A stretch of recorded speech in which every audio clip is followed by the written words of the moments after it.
এই ফ্যাসিজমের রাজনীতি, ফ্যাসিবাদের রাজনীতি বাংলাদেশে আর হবে না। এটা এখানে বিলুপ সাধন করা হয়েছে। আওয়ামী লীগের রাজনীতির কবর আপাতত এখানে। কামাল ভাইয়ের সাথে করে বলতে চাই যে আসলে উনি শুরুটা কেন নেগেটিভ দিয়ে করলেন, এটা আমি মনে করি ঠিক হয়নি। বাংলাদেশে কমপক্ষে 1 কোটি কিংবা তারও বেশি ভোটার আছে যারা জীবনে কোনোদিন নৌকা মার্কা ছাড়া অন্য কোনো মার্কায় ভোট দেয় নাই, আছে কিন্তু। এই 1 কোটি, আমি যদি 1 কোটিও ধরি, খুবই কনজারভেটিভ হিসাব করলাম আমি, যদি 1 কোটিও ধরি, এটা 4 কোটিও হতে পারে, যদি 1 কোটিও ধরি, তাহলে আমার প্রশ্ন হলো এই 1 কোটি ভোটারের জন্য আপনি কি বিকল্প রাখলেন?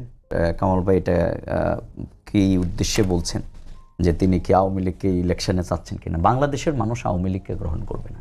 ভারতের আধিপত্যবাদের বয়ান, আওয়ামী লীগের সেই পুরাতন বোতলের বয়ান আবার নিয়ে এসে রাজনীতিকে কুলুষিত করবেন। আওয়ামী লীগ কি বিগত দিন ইলেকশন করেছে? বরং আওয়ামী লীগের উপরে যদি আপনি ইলেকশন নামে একটা জিনিস চাপিয়ে দেন, তাহলে সেটা হবে ইতিহাসের সবচেয়ে বড় বিচার।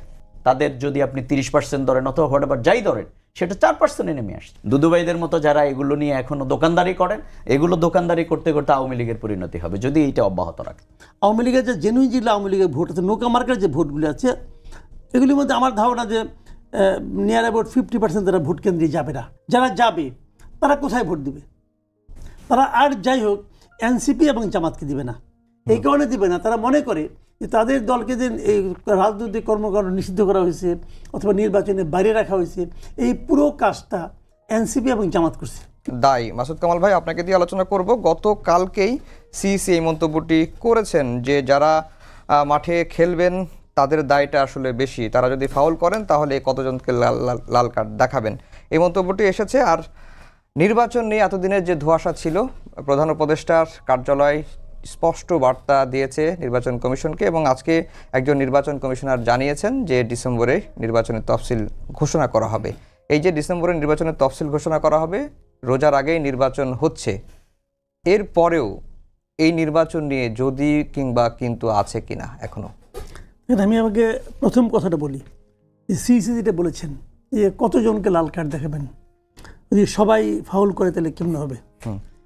আচ্ছা, উনি তো খেলার কথা বলছেন, এটা রূপক অর্থে না, আমি রূপক অর্থে বলি।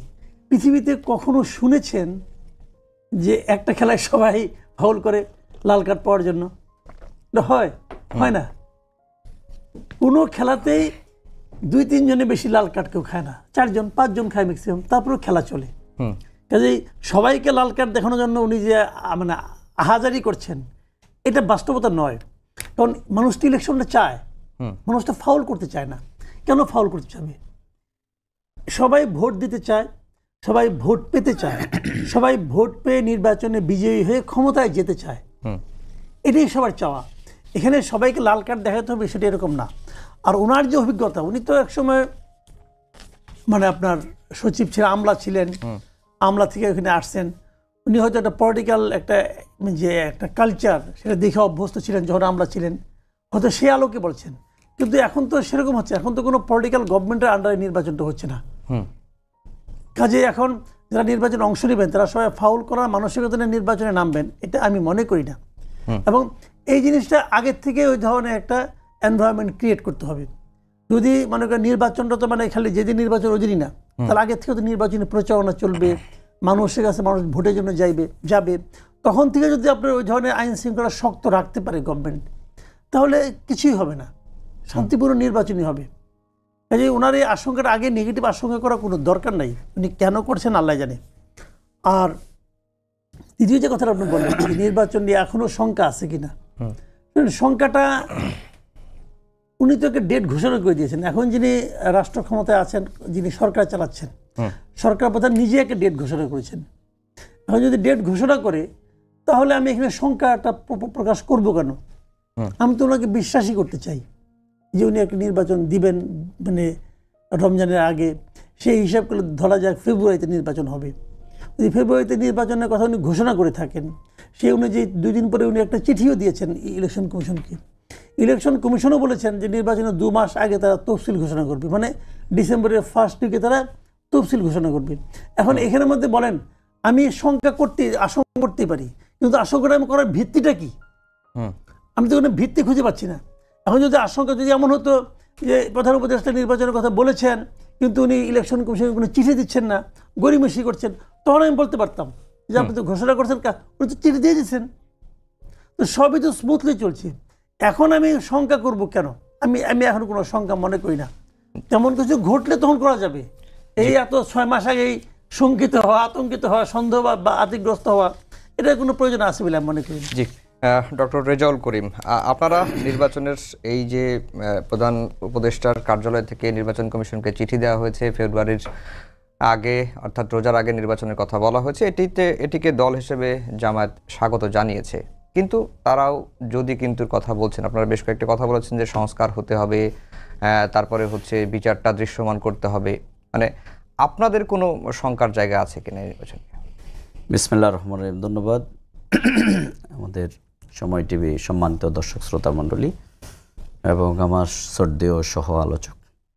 আমি প্রথমেই বলবো যে আমাদের যেই অন্তর্বর্তীকালীন সরকার, এই সরকারের যে 3টা দায়িত্ব প্রধান উপদেষ্টা বলেছেন যে আমরা কাঁধে তুলে নিয়েছি, তার মধ্যে অন্যতম হচ্ছে সংস্কার, বিচার এবং নির্বাচন, যেটি এই ঘোষণার মধ্যেও কিন্তু, যদিও সেই ঘোষণাটা যেটি আসছে সেটি নিয়ে অনেক ধরনের কথা আছে, তারপরেও এই 3টি বিষয়ে হচ্ছে অন্যতম একটি রেসপন্সিবিলিটি। সেই জায়গা থেকে আমি বলবো যে সংস্কারের কার্যক্রম কিন্তু এটা চলছে, এটা একটা জায়গায় এসছে, কিন্তু সেটাকে একটা লিগ্যাল ফ্রেম ওয়ার্কের মধ্যে আপনাকে আনতে হবে। এবং এই যে ডিজাস্টারটা এখানে হলো, এখানে যে এত মানুষের জীবন, এত মানুষ আহত হলো, এই যে নতুন যে বিপ্লব, নতুন বাংলাদেশ, এই অভ্যুদয়ের মধ্য দিয়ে আমাদের প্রধানতম আকর্ষণের জায়গায় হচ্ছে নির্বাচন, নো ডাউট। যেহেতু বিগত 15 বছর আওয়ামী লীগ এখানে আমাদের ভোটের অধিকার থেকে আমাদেরকে বঞ্চিত করেছে। নির্বাচনের যদি আপনি জায়গায় চিন্তা করেন, তাহলে আপনাকে অবশ্যই নির্বাচনের জন্য অন্যতম হচ্ছে লেভেল প্লেইং ফিল্ড তৈরি করতে হবে। আমার মনে হয়, আমি প্রথমেই কামাল ভাইয়ের সাথে করে বলতে চাই যে আসলে উনি শুরুটা কেন নেগেটিভ দিয়ে করলেন, এটা আমি মনে করি ঠিক হয়নি। কারণ নির্বাচনের যে একটা ধারাবাহিকতা শুরু হলো, তিনি বরং পজিটিভ অ্যাপ্রোচে, যেটা প্রধান উপদেষ্টা বলেছেন যে ছোটদেরকে নির্বাচনের ওখানে নিয়ে যাবেন, যদিও সেরকম পরিস্থিতি এখনো তৈরি হয়নি, তারপরেও মানুষকে একটা হোপ দেখানো হয়েছে। কিন্তু নির্বাচন কমিশনের পক্ষ থেকে এই নেগেটিভ অ্যাটিটিউডটা আমি মনে করি এটা কখনো ঠিক না।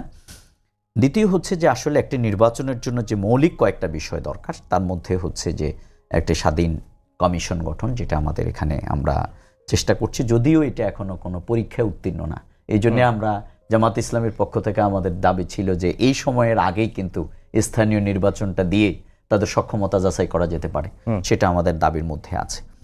এরপরে হচ্ছে যে এখানে অন্যতম হচ্ছে প্রশাসন, অর্থাৎ আইন শৃঙ্খলা পরিস্থিতি, ভোটারদের যে স্বাধীনভাবে ভোট কেন্দ্রে আসার যে সুযোগটি, এবং এখানে যে পর্যবেক্ষক, গণমাধ্যম এর ভূমিকা এবং প্রযুক্তির যে স্বচ্ছ এবং নিরাপদ যে ব্যবহার, যেটা নির্বাচন কমিশনও আশঙ্কা করেছেন যে এআইয়ের ব্যবহার সহ অন্যান্য বিষয়গুলো নিয়ে। এরপরে দিয়ে হচ্ছে নির্বাচন যেই এখানে যে অপরাধগুলো হয়, কালো টাকা ছড়াছড়ি, হুন্ডা গুন্ডা দিয়ে যে নির্বাচনকে বন্ধ করার হিস্ট্রি আমাদের এখানে আছে, সেই জায়গাগুলোকে আমরা কতটুকু মিনিমাইজ করতে পারি, আমরা কতটুকু সেই পরিবেশটা লেভেল প্লেইং ফিল্ড তৈরি করতে পারি। আসলে নির্বাচন যদি আমরা যে ডিসেম্বরের নির্বাচনের তফসিল ঘোষণা হবে ফেব্রুয়ারিতে, এটা অবশ্যই বিরাট উৎসাহের খবর। কিন্তু বাংলাদেশে এখনকার যে পরিস্থিতিটা বিরাজমান, এই পরিস্থিতিতে আমরা যদি দেখি, তাহলে সরকার এখনো বিভিন্ন জায়গায় যারা রাতের দিনের ভোটটা রাতে করেছে, প্রশাসনের বিভিন্ন জায়গায় সেই ফ্যাসিবাদীরা কিন্তু এখনো আছে। প্রশাসনের রাষ্ট্রের বিভিন্ন যন্ত্রে কিন্তু সেই জায়গাগুলোতে এখনো তারা অবস্থান করছে। সুতরাং আজকে যদি পুলিশ প্রশাসনের কথা বলেন, তাহলে আইন শৃঙ্খলা পরিস্থিতি আপনি যদি তাকান, এখানে কি অবস্থায় আছে। যদিও আজকে রাষ্ট্র আগের মতো গুম খুনের মাধ্যমে মানুষের উপরে যে নিষ্পেষণ এটা চালাচ্ছে না, কিন্তু তারপরেও যে আইন শৃঙ্খলা পরিস্থিতির জায়গায় যদি আমরা ধরি, তাহলে সেটাকে আপনি সন্তোষজনক জায়গায় এখনো রাষ্ট্র কিন্তু নিয়ে যেতে পারে নাই। অর্থনীতি বা অন্যান্য জায়গায় বাজার যেগুলোর ক্ষেত্রে কিছুটা আমরা হোপ দেখেছি। তারপরে হচ্ছে এখানে যে দীর্ঘদিন নির্বাচন বিমুখ মানসিকতা আমাদের তৈরি হয়েছে। সর্বশেষ আওয়ামী লীগ কিন্তু ভোট কেন্দ্রেই মানুষই নিতে পারেনি, তার 4% লোকও কিন্তু সেখানে যায় নাই। সুতরাং এই যে এই জায়গাটির সচেতনতার জায়গাটিও কিন্তু অত্যন্ত গুরুত্বপূর্ণ। আমি মনে করি আইন এবং নীতিমালা, এই যে আজকের আমাদের ঐক্যমত্য কমিশন বলেন অথবা আমরা যেগুলো প্রতিদিন বসে বসে করতেছি, এগুলো দিয়ে কিন্তু মানুষকে একটা গাইডলাইন দেয়া যায়, কিন্তু আসলে মৌলিকভাবে রাজনৈতিক দল, তার কর্মী, ভোটার, জনগণ, তাদের মধ্যে যতক্ষণ পর্যন্ত একটি গণসচেতনতা তৈরি না হয়, তার রেসপন্সিবিলিটির জায়গাটি তৈরি না হয়, ততক্ষণ পর্যন্ত সেটা কঠিন। এই জন্যেই আমরা এক কথায় আমার বক্তব্য থাকবে, সেটি হচ্ছে যে অবশ্যই নির্বাচন কমিশনকে আজকের যে লেভেল প্লেইং ফিল্ড, সেই জায়গাটি কিন্তু তৈরি করতে হবে। আমি এক্ষেত্রে একটা কথা বলে শেষ করতে চাই।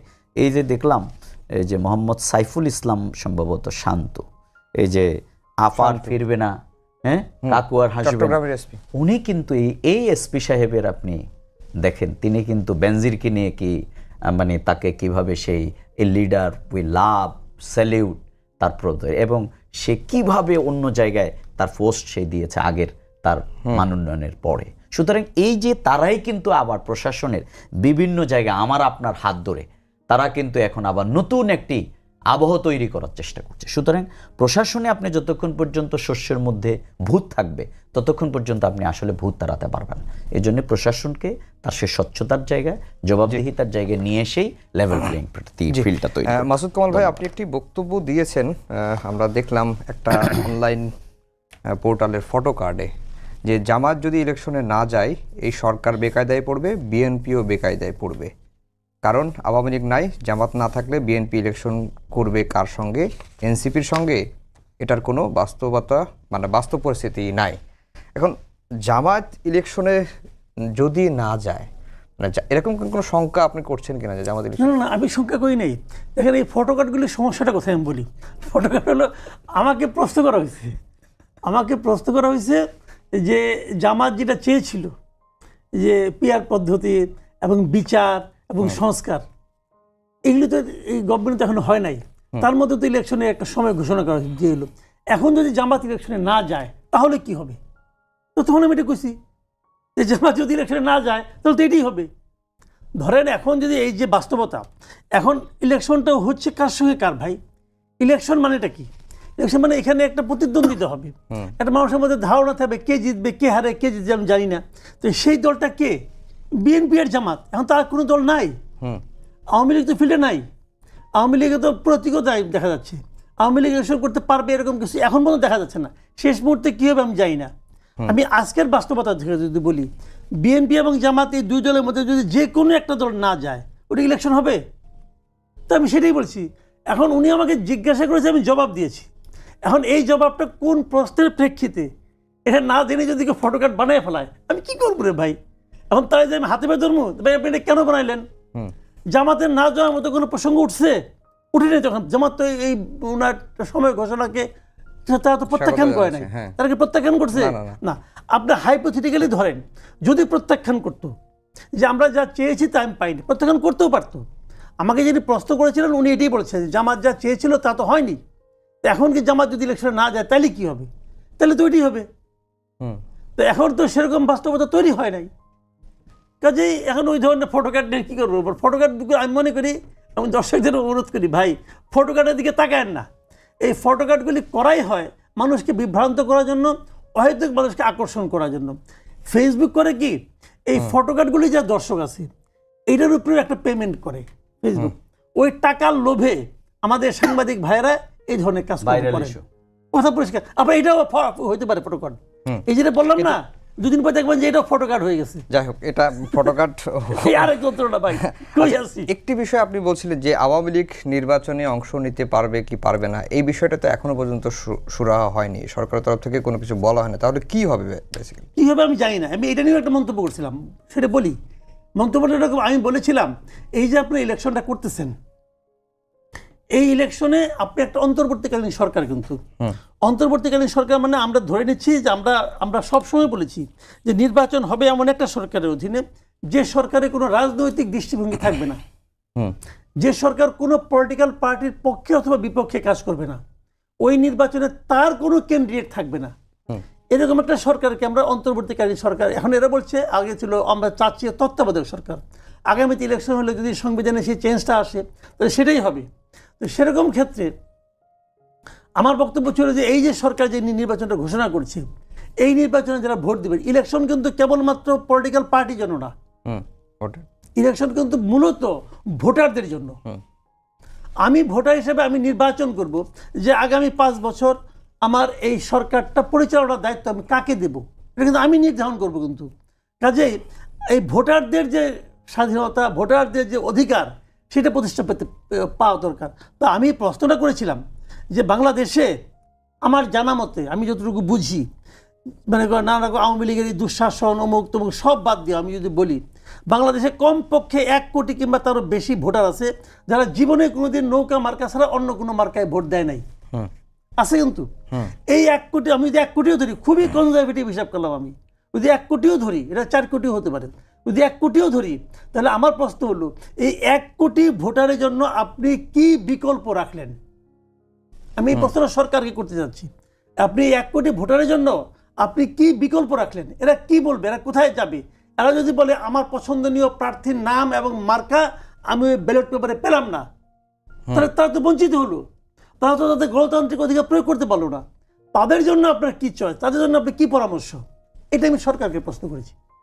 জি, ডক্টর রেজাউল করিম, একটি বিষয় যেটি আমি মাসুদ কামাল ভাইও বলছিলেন যে আওয়ামী লীগের কম বেশি 1 কোটিরও বেশি ভোটার রয়েছে, কিন্তু আওয়ামী লীগ আগামী নির্বাচনে অংশ নিতে পারবে কি পারবে না সেই বিষয়টি নিয়েও কিন্তু এখনো সরকার খোলাসা করে নাই। ধন্যবাদ। প্রথম কথা হচ্ছে যে আওয়ামী লীগ এখানে যে গুম, খুন, হত্যা, রাহাজানি, শিশু থেকে শুরু করে বৃদ্ধ পর্যন্ত যে হত্যার রাজনীতি এখানে করেছে, এবং যেই মানে হিটলার সেই অন্যান্য যে বিভিন্ন জায়গায় যেই ফ্যাসিবাদী কার্যক্রম পৃথিবীর জায়গাগুলোতে হয়েছে, অত্যন্ত নির্মমভাবে আপনি ক্ষমতার জন্য শিশুকে হত্যা করা, ক্ষমতার জন্য বৃদ্ধকে হত্যা করা, মানুষকে আগুনে পুড়িয়ে ফেলা, এটা পৃথিবীর ইতিহাসে বিরল। সুতরাং আওয়ামী লীগ এখন কিন্তু এখানে বাউন্ড হয়েছে। আমি জানি না আমাদের কামাল ভাই এটা কি উদ্দেশ্যে বলছেন, যে তিনি কি আওয়ামী লীগকে ইলেকশনে চাচ্ছেন কিনা। বাংলাদেশের মানুষ আওয়ামী লীগকে গ্রহণ করবে না, কারণ আজকের এই সরকারের ব্যর্থতার সবচেয়ে বড় জায়গাটি হচ্ছে যে না, আওয়ামী লীগের, আমি বলছি সবচেয়ে বড় ব্যর্থতার জায়গা হচ্ছে যে আজকের এই দিনে 1 বছরে আওয়ামী লীগের এই ফ্যাসিস্টদের অন্তত কয়েকজনের বিচার দৃশ্যমান হওয়া দরকার ছিল। সুতরাং আওয়ামী লীগের কার্যক্রম এখন নিষিদ্ধ। আওয়ামী লীগ নির্বাচন করতে পারবে কি কেন? আওয়ামী লীগ তো এখন কোথায় আছে? আওয়ামী লীগ কি বিগত দিন ইলেকশন করেছে? বরং আওয়ামী লীগের উপরে যদি আপনি ইলেকশন নামে একটা জিনিস চাপিয়ে দেন, তাহলে সেটা হবে ইতিহাসের সবচেয়ে বড় বিচার। কারণ আওয়ামী লীগ তো বিগত দিন ইলেকশন করে নাই। 15 বছর তারা আমি ডামি, রাতের ভোট, দিনের ভোট, তারা এগুলো করেছে। তাদের সর্বশেষ তাদের কর্মীরা ক্ষুব্ধ হয়ে তাদের যদি আপনি 30% ধরেন অথবা হোয়াটএভার যাই ধরেন, সেটা 4% নেমে আসছে। অর্থাৎ মানুষ ভোট কেন্দ্রে যায়নি, আমরা তো ঢাকা ছিলাম। তো সুতরাং আওয়ামী লীগ নিজেকেই বাকশাল তৈরি করার মাধ্যমে তাকে একবার হত্যা করেছে, আর আওয়ামী লীগ সর্বশেষ দলগতভাবে শেখ হাসিনা তার দলকে হত্যা করে সে নিজে পালিয়ে গেছে। এবং অত্যন্ত দুর্ভাগ্যজনক, আমি আজকের এই টকশোতে বলছি যে আওয়ামী লীগ কিন্তু ইতিহাসে যদি পর্যালোচনা হয় যে আওয়ামী লীগের জন্য সবচেয়ে অকল্যাণকর ভূমিকা কে রেখেছে, তাহলে শেখ হাসিনা। কারণ সে তো তার পরিবারকে নিয়ে পালিয়েছে, অর্থবিত্ত নিয়ে পালিয়েছে, সেই বিমানে ওঠার পর তার সুটকেস খুঁটেছে। সুতরাং এই জায়গায় এসে সেই আওয়ামী লীগ ইলেকশনে বাংলাদেশে এখন যখন সংস্কার হচ্ছে, বিচার হচ্ছে, বাংলাদেশের ছাত্র জনতা, শহীদ পরিবার যখন রাস্তায় কন্দনরত তাদের পরিবার, কাকে পুড়িয়ে ফেলা হচ্ছে, কবর উঠানোর, লাশ উঠানোর আলোচনা হচ্ছে, সেখানে আওয়ামী লীগের ইলেকশন নিয়ে আলোচনা, এটা খুবই দুর্ভাগ্যজনক। না, আওয়ামী লীগের ইলেকশন নিয়ে আলোচনা না, যা করেছে তার দলকে সে নিষিদ্ধ করেছে, হত্যা করেছে, তার রাজনীতির কবর রচনা করেছে। মাসুদ কামাল ভাই, বরং তার উচিত ছিল বাংলাদেশে থেকে মোকাবেলা করা, যেটা বেগম খালেদা জিয়া করেছেন, আমাদের নেতৃবৃন্দ করেছেন, ফাঁসির মঞ্চে গিয়েছেন, কিন্তু পালিয়ে যান নাই। তিনি তো পালিয়ে গেছেন। মাসুদ কামাল ভাই যেটা বলছেন যে আওয়ামী লীগের 1 কোটির মতো ভোটার আছেন, তাদের জন্য বিকল্প কি রাখছে সরকার? আওয়ামী লীগের বিকল্প যদি আজকে যারা রাজনীতি করতে চায়, অবশ্যই নাগরিক হিসেবে যারা হত্যা, খুন, রাহাজানির সাথে সম্পৃক্ত হয় নাই, কিন্তু মনে রাখবেন অন্যায় যে করে আর যে সহে উভয় সম অপরাধী। সুতরাং যারা এখনো তাদের অনুভূতি যারা পেশ করে নাই, আওয়ামী লীগ এত বড় ডিজাস্টার করেছে এগুলোর ব্যাপারে বক্তব্য দেয় নাই, তারাও সম অপরাধী। তো সুতরাং এটা খুবই পরিষ্কার। আর যদি তারা এখানে রাজনীতি করতে হয় তাহলে তাদেরকে ফ্রেশ হয়ে আসতে হবে। এই ফ্যাসিজমের রাজনীতি, ফ্যাসিবাদের রাজনীতি বাংলাদেশে আর হবে না, এটা এখানে বিলুপ সাধন করা হয়েছে। এবং আগামী দিনে যারাই সেই পথ ধরবে, আমি অন্য কোনো পার্টির নাম বললে টিকতে পারবো না, জামাত ইসলামীও যদি সেই পথ ধরে তার পরিণতি কিন্তু একই হবে, বিএনপি ধরলে তার পরিণতি এক হবে, এনসিপি ধরলে তার পরিণতি এক হবে। সুতরাং আমরা ফ্যাসিবাদের যে কবরটা এখানে রচনা করেছি, আমরা আওয়ামী লীগ যতক্ষণ পর্যন্ত তার ফ্যাসিবাদী চরিত্রের পরিবর্তন না করবে, যেটা আমরা গোপালগঞ্জে দেখেছি, তাদের পরিবর্তন হয় নাই, তারা এখনো কিন্তু জাতির কাছে ক্ষমা চাই নাই। সুতরাং বিচার হচ্ছে, সংস্কার হচ্ছে, আওয়ামী লীগের রাজনীতির কবর আপাতত এখানে মোটামুটি এক দফা বিলোপ সাধন হয়েছে, এরপরে টাইম বলছে। কিন্তু আজকে বিএনপির একজন ভাইস চেয়ারম্যান শামসুজ্জামান দুদু একটি কথা বলেছেন, আমি কোট করি, কোনো প্রশ্ন করব না। জামাতকে ৭১-এর ভুলের জন্য ক্ষমা চেয়ে নির্বাচনে অংশ নেওয়ার তিনি আহ্বান জানিয়েছেন। তিনি বলেছেন ৭১ সালে যে ভুল করেছে তার সংশোধনের সুযোগ এখনও আছে, আপনারা এখনও ক্ষমা চাননি, ক্ষমা চান, নির্বাচনে অংশ নিন। এই প্রসঙ্গ ঘুরে ফিরেই কেন আসে রাজনীতিতে? আমাদের দুদুভাই তো অনেক কথা বলে, দুদুভাই কখনো প্রস্রাব করে সবাইকে এই করে সেই করে, সেগুলো আমি বলতে চাই না ভাই। আওয়ামী লীগ একটা বড় কাজ করেছে, এটার জন্য শেখ হাসিনা ধন্যবাদ পাওয়ার যোগ্য। রাজাকারের একটা তালিকা করেছে বাংলাদেশে, সেই রাজাকারের ৮,৩০০ কতজন হচ্ছে আওয়ামী লীগের, আর এরপরের অবস্থান হচ্ছে বিএনপির, ৩৭ জন হচ্ছে জামাতের। সুতরাং সেই প্রক্রিয়ায় যদি আসে তাহলে আওয়ামী লীগ তো এখন নাই ভাই, তাহলে বিএনপি ক্ষমা চেয়ে তার কার্যক্রম শুরু করুক। আমাদের যাদেরকে এখানে হত্যা করা হয়েছে অলরেডি, আজকের একটা পত্রিকা প্রথম আলো এবং ডেইলি স্টার, তাদের মতো যারা ডিপ স্টেট তৈরি করতে চায়, তাদের মতো লোকেরা আজকে তারা বলে যে এখানে তো এটিএম আজহারুল ইসলামকে সুপ্রিম কোর্টের রায়ের মাধ্যমে তিনি একই মামলা থেকে তিনি অব্যাহতি পেয়েছেন, খালাস পেয়েছেন। সুতরাং সেই জায়গায় এসে ব্রিটেনের আদালত যখন যেটাকে জেনোসাইড অফ জাস্টিস বলে, মিসক্যারেজ অফ জাস্টিস বলে, সেখানে এসে আপনি রাজনৈতিক প্রতিহিংসার পরায়ণ হয়ে ভারতের আধিপত্যবাদের বয়ান, আওয়ামী লীগের সেই পুরাতন বোতলের বয়ান আবার নিয়ে এসে রাজনীতিকে কুলুষিত করবেন, এটা আমরা চাই না। আমরা চাই নতুন রাজনীতি, আমরা চাই সহনশীলতার রাজনীতি, আমরা চাই নতুন প্রজন্মের রাজনীতি, আমরা নতুন প্রবীণ মিলে সেই কাজটা করতে চাই। দুদুভাইদের মতো যারা এগুলো নিয়ে এখনো দোকানদারি করেন, এগুলো দোকানদারি করতে করতে আওয়ামী লীগের পরিণতি হবে যদি এইটা অব্যাহত রাখে। জি, মাসুদ কামাল ভাই, যে সামনে নির্বাচন, অনেকটা নির্বাচনের ট্রেন্ড চালু হয়ে গেছে, সব ধরনের প্রস্তুতি চলছে, এখন আগামী নির্বাচনে বিএনপির শক্ত প্রতিপক্ষকে জামাত, এনসিপি অন্যরা হতে পারবে? যদি বলছেন যে শক্ত প্রতিদ্বন্দ্বিতা, নির্বাচন মানে প্রতিদ্বন্দ্বিতা, হতে পারবে কিনা? না, এটা বলা বড় কঠিন, বলা কঠিন এই কারণে ধরেন জামাত তো একটা ভালো অবস্থানে আছে, এবং যতই দিন যাচ্ছে জামাতের অবস্থান অল্প অল্প করে ভালো হচ্ছে। এটা ভালো হওয়ার কারণ হলো যে মানুষ তো আসলে বিচার করার চেষ্টা করছে যে সামনের দিনে কে আসবে, কে যাবে। তবে বিএনপি অনেক বড় দল, তো অনেক বড় দল, এবং আপনি এখন তো যে জিনিসটা হবে প্রায়ই দেখবেন আপনি এই ভোটের ইকুয়েশনটা হতে থাকবে। যদি ভোটের ইকুয়েশনটা এত দূরবর্তী সময় থেকে আমাকে করতে পারেন, তাহলে আমি যেটা বলবো যে বিএনপি অনেক বড় দল, এবং জামাত মনে করেন গত 1 বছরে অনেকটা অগ্রসর হয়েছে। এই কারণে সাধারণ মানুষ দেখেছে যে গ্রামাঞ্চলে এবং প্রত্যন্ত অঞ্চলে যে চাঁদাবাজি, দখলদারি, এটার মানে 90% বিএনপি করেছে। কিছু জায়গায় এনসিপি লোকজন করেছে, জামাতের নাম খুব কম আসছে, জামাতও কিছু আছে সেটা কম। সেইভাবে মানুষ কিন্তু ওই এলাকার কর্মকাণ্ড দেখে বিচার করে, সেভাবে জামাতের একটু মনে হয় পজিটিভ, একটু হোমওয়ার্ক আছে, ওটা অস্বীকার করার কোনো উপায় নাই।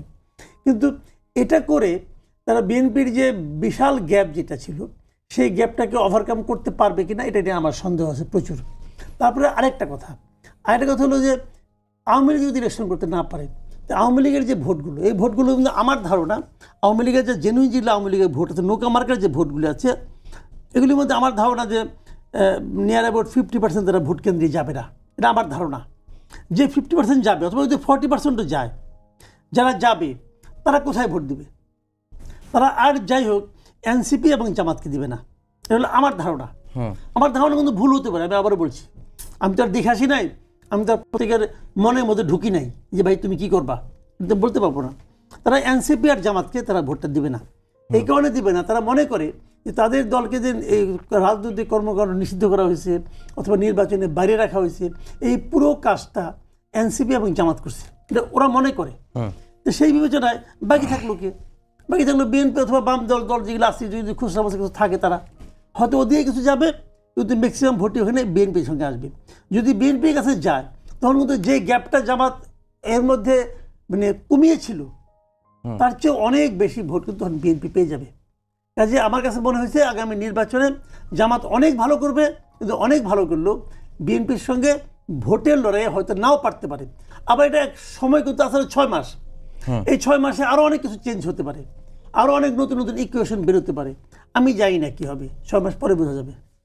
জি, ডক্টর রেজাউল করিম, আপনারা ইসলামী দলগুলোর সঙ্গে মানে ইসলামিক দলগুলোর ভোট এক বাক্সের নিয়ে আসার অনেক প্রক্রিয়ায় আমরা দেখেছি, অনেক আলোচনা হয়েছে, অনেক বৈঠক হয়েছে, সেটি আসলে কতদূর? ধন্যবাদ। আসলে রাজনীতিতে ওই শেষ কথা নেই, সেটাই আর কি। সুতরাং এটা আলোচনা তো দীর্ঘদিনের, যে বাংলাদেশের ইসলামপন্থী যারা সত্যপন্থী, এবং বিশেষ করে দেখেন এখানে আমি একটা কথা বলতে চাই, বাংলাদেশের যে প্রবলেম, দুটি প্রবলেমকে আমরা মূল আইডেন্টিফাই করি। একটা হচ্ছে দুর্নীতি এবং দুঃশাসন। এটি কারা করে? যখন মানুষ তার যে মোরাল যে ব্যারিকেডটা আছে এটাকে যখন ক্রস করে, অর্থাৎ মানুষ হিংস্র হয়, তখন মানুষ চাঁদাবাজি করে, লুণ্ঠন করে, অন্যের অধিকার হরণ করে, ধর্ষণ করে।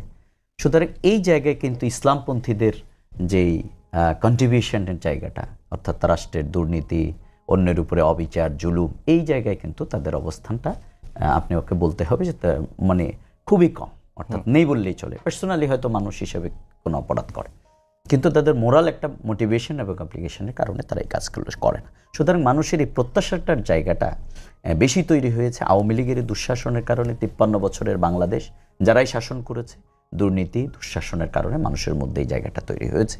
অর্থাৎ ইসলামপন্থী যারা আল্লাহকে বিশ্বাস করে, যারা মোরাল একটা ব্যারিকেড অথবা সেলফ কনফিডেন্স দিয়ে তাদের যে নিজেদেরকে যারা পরিচালিত করে, এই জায়গাটি মানুষের প্রত্যাশা। এটা আমি মনে করি বাংলাদেশের 90% মুসলমানের দেশে এটা হতে পারে, এবং এই প্রয়াসটা, এই প্রত্যাশাটা এটা মানুষের একটা স্বাভাবিক প্রত্যাশা আমি বলব।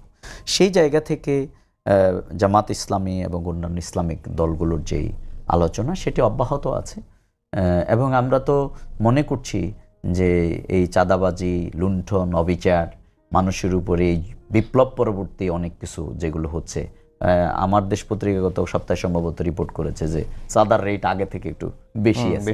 সুতরাং সেই জায়গাগুলো প্রশাসন কিন্তু লেনদেন ব্যাপক হারে করতেছে। পুলিশ প্রশাসন আগের জায়গায় কিন্তু সেই ভাটবটোয়ারার জায়গায় চলে গেছে, রাজনৈতিক দলগুলো করতেছে। এবং আপনি টিআইবির একটা রিপোর্ট, যেটা কামাল ভাই বলেছেন, 92% অপরাধ এই বিপ্লব উত্তর এটা বিএনপির মাধ্যমে সংগঠিত হয়েছে, আওয়ামী লীগের 22% হিসাব দিয়েছে।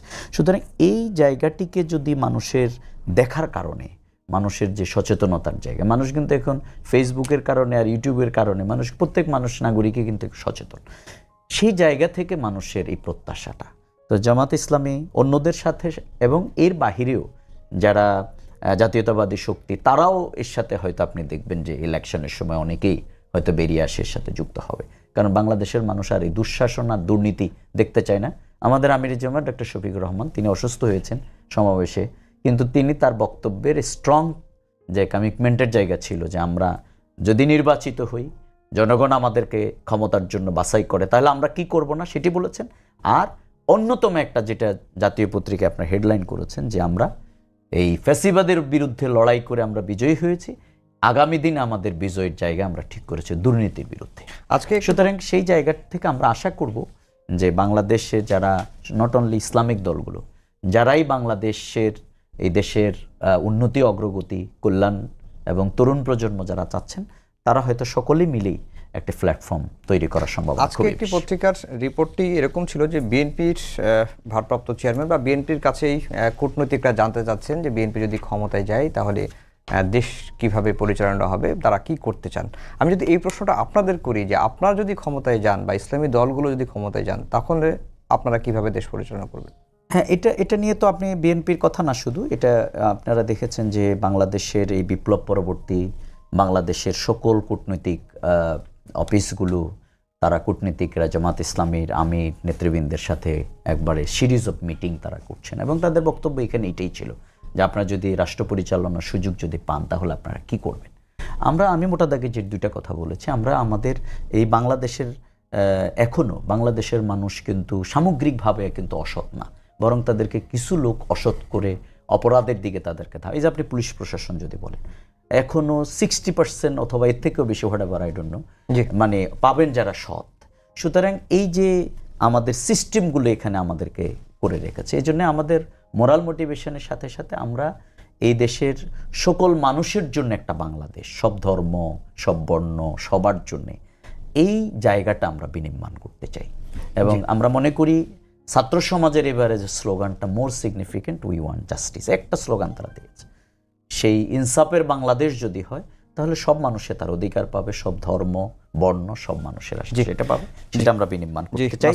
এবং আমাদের অর্থনৈতিক যে এখানে বঙ্গুর অবস্থা, অর্থ পাচার, লুণ্ঠন, রাজনীতিবিদদের যেই এই জায়গাটিকে যদি রাজনীতিবিদরা যদি দুর্নীতি না করে তাহলে আই স্ট্রংলি বিলিভ জাকাত ভিত্তিক অর্থ ব্যবস্থার মাধ্যমে বাংলাদেশ উইদিন 10 ইয়ার্সের মধ্যেই আপনি মালয়েশিয়া এবং সিঙ্গাপুরকে অতিক্রম করতে পারবে, এটি আমাদের অ্যানালাইসিস। জি মাসুদ কামাল ভাই, আমরা শেষের দিকে চলে এসেছি। এখন যে আইন শৃঙ্খলা পরিস্থিতির অবস্থা, অন্য সব দলগুলোই প্রায় লেভেল প্লেইং ফিল্ডের কথা বলছে, আইন শৃঙ্খলা পরিস্থিতির উন্নতির কথা বলছে, এবং নির্বাচন কমিশনও বলছে যে নির্বাচনের আগে রাজনৈতিক দলগুলোর সঙ্গে আলোচনা বসবেন তারা।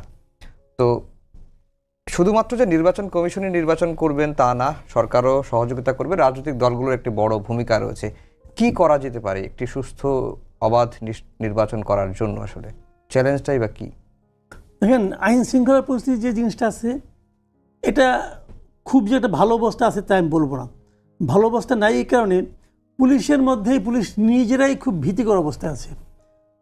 পুলিশ মবকে ভয় পায়, পুলিশ মব থামাতে ভয় পায়। কারণ একটা মবকে সে থামাতে গেলে সে জানে না যে তাকে এর জন্য কী পানিশমেন্ট পেতে হবে। আমাদের এখানে আমাদের এখানে এমন একটা কালচার তৈরি করা হয়েছে যে মবকে মবের মতো চলতে দিতে হবে, থামালেই সমস্যা। তো এই অবস্থাতে পুলিশের তো এটা শিক্ষা না, পুলিশের যে শিক্ষা এটা হলো তার সম্পূর্ণ বিপরীতে, যেখানে পুলিশ কিন্তু একটা অস্বস্তিকর অবস্থায় আছে। আমরা বারবার বলি যে পুলিশের মনোবল চাঙ্গা হয় না, মনোবল ফিরে আসে নাই, মনোবল তো ফিরে আনার কোনো চেষ্টাই হয় নাই, এটা সরকারের ব্যর্থতা। তারপরেও 6 মাস আছে, এখনও অনেক কিছু করা সম্ভব। এখন মনে করেন নতুন করে রিক্রুট হবে, ধরা যাক, আপনি কারে রিক্রুট করবেন? আবার দলীয় পুলিশ রিক্রুট করবেন, হয় জামাতের লোক আসবে নয় বিএনপির লোক আসবে, এরাই তো আসবে। তাই যদি রিক্রুটমেন্টে যদি দলীয় বিবেচনায় না হতো তাহলে ভালো হতো। যেমন ধরেন সচিবালয়ে আওয়ামী লীগের যারা নাকি আপনার ছিল, বড় বড় আমলা ছিল, ওদেরকে আপনি সরাইছেন, সেটা আপনি নির্দলীয় লোকগুলো আনতেন, তা কিন্তু আনেন নাই। আনছেন কি এসে বলছে যে আমি বঞ্চিত, আমি নির্যাতিত, অথবা আমাকে আনো। তার চাকরি বয়স শেষ হয়ে গেছে মনে করেন 10 বছর আগে, তারাই নিয়ে আসছেন আপনি, আইনে বুড়া দুরা বসাই দিয়েছেন। এই 10 বছরে কী হয়েছে তারা কিছু জানেও না, কিন্তু যেহেতু তারা নির্যাতিত কোটায় আসছে, কিন্তু নির্যাতিত কোটায় আসা মানে কি, তারা কোনো দলীয় দৃষ্টিভঙ্গি দিকে আসছে। কিন্তু আপনি যদি পেশাদার লোকজনকে আনতে পারতেন তাহলে একটা চেহারা হইতো। এখানেও তাই, এখন নতুন যে নিয়োগ পদ্ধতি শুরু হবে, যদি হয় আর কি, সেটা যদি দলীয় বিবেচনা বাইরে থেকে করা যায় তাহলে ভালো হবে। কিন্তু সেটা বাংলাদেশের হওয়ার ইতিহাস সাধারণত নাই, কারণ এর মধ্যে বিভিন্ন জায়গায় যে লোক নেওয়া হয়েছে এরা ওই বিবেচনাতেই হয়েছে। কাজেই আগে ছিল মুদ্রার ওপিট, এখন মুদ্রা হবে এপিট, কাজে এটা খুব ভালো কিছু হবে না, এবং এটার কারণে নির্বাচনের সমস্যা হবে। আমি মনে করি যে নির্বাচনের আগ মুহূর্তে এখনও তো মনে করেন সেনাবাহিনী কিন্তু ম্যাজিস্ট্রেসি ক্ষমতা নিয়ে মাঠে আছে। আমি মনে করি এই নির্বাচনে সেনাবাহিনীকে প্রচুর পরিমাণ ডেপ্লয় করা উচিত, কারণ এদের কাজ তো মনে করেন আমাদের দেশের যে কোনো দুর্যোগ দুর্বিবেগে তারা তো ভূমিকা রাখে। তো আমাদের নির্বাচনের জন্য গুরুত্বপূর্ণ বিষয় কী হতে পারে, কাজেই সেনাবাহিনীকে নির্বাচনের সময় প্রচুর পরিমাণে আইন শৃঙ্খলা রক্ষার জন্য এখন যেভাবে আছে ম্যাজিস্ট্রেসি পাওয়ার দেওয়া, ওটাকে ম্যাজিস্ট্রেসি পাওয়ার দিয়ে তাদেরকে মাঠে রাখা উচিত। তা রাখা যায় এবং তাহলে নির্বাচনটা ভালো হতে পারবে বলে আমার ধারণা।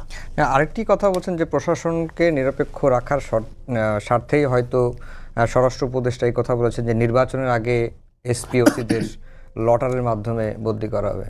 শুনেন, আমাদের এই স্বরাষ্ট্র উপদেষ্টা যিনি আছেন উনি মাঝে মাঝে খুব ভালো ভালো কথা বলেন, শুনতে ভালো শোনা যায়, কিন্তু কতটুকু প্রায়োগিকভাবে কতটুকু কী হয় আমি জানি না।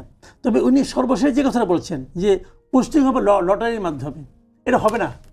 এটা উনিও পারবেন না, এটা উনি পারবেন। আপনি জানেন পুলিশদের ব্যাপারে যে সমস্ত সব জায়গায় ইটি চলে গেছে, যে এই পুলিশ কোন পুলিশের কি কি গত কয়েক বছরের পলিটিক্যাল কি মানে অ্যাফিলিয়েশন কি আছে, তার চাচা মামা ফুপা খালু কার কি পলিটিক্যাল আছে, সমস্ত খোঁজখবর নেওয়া হচ্ছে। যদি লটারির মাধ্যমে করেন তাহলে এই খোঁজখবর নিচ্ছেন কেন? ধরেন খোঁজখবর নিলেন, নিয়ে পাইলেন আমি এক পুলিশের এসআই, আমার খালাতো ভাই একজন আওয়ামী লীগ করে, মামাতো ভাই একজন জামাত করে, ফুফাতো ভাই একজন অমুক বিএনপি করে, আমার কি করবেন? আপনি যাই না কি করবেন? আপনি তো আমাকে বাংলাদেশের বাইরে পাঠাবেন না, আপনি তো বাংলাদেশের মধ্যে পাঠাবেন। ধরেন আপনি আমাকে পাঠালেন খাগড়াছড়িতে, তো খাগড়াছড়িতে ইলেকশন হবে না? হবে তো ভাই। তো আপনি এগুলি জানতেছেন কেন? 10 তারিখের মধ্যে এই হিসাব দিতে হবে। পুলিশের থেকে পুলিশের হেডকোয়ার্টারে এই গেছে চিঠি গেছে, এই 10 তারিখের মধ্যে আমাদেরকে তোমরা জানাও। মানে এই চিঠি তো আমাদের কাছে আছে, দেখেছি তো। জানাতে কি পলিটিক্যাল আইডেন্টিটি নাকি সব তার কি কি আছে না আছে, তার আত্মীয় স্বজন কি আছে, সে গত 5 বছরে কি করছে, তার কোনো মানে তার যারা আত্মীয় স্বজন আছে তাদের কারণে কোনো মামলা আছে কিনা, ওখানে কোনো খুনের আসামি আছে কিনা, এগুলি তারা খবর নিচ্ছে এখন। জি যার মাধ্যমে খবর নেবেন সেও তো মানুষ। জি সবাইকেই ধন্যবাদ।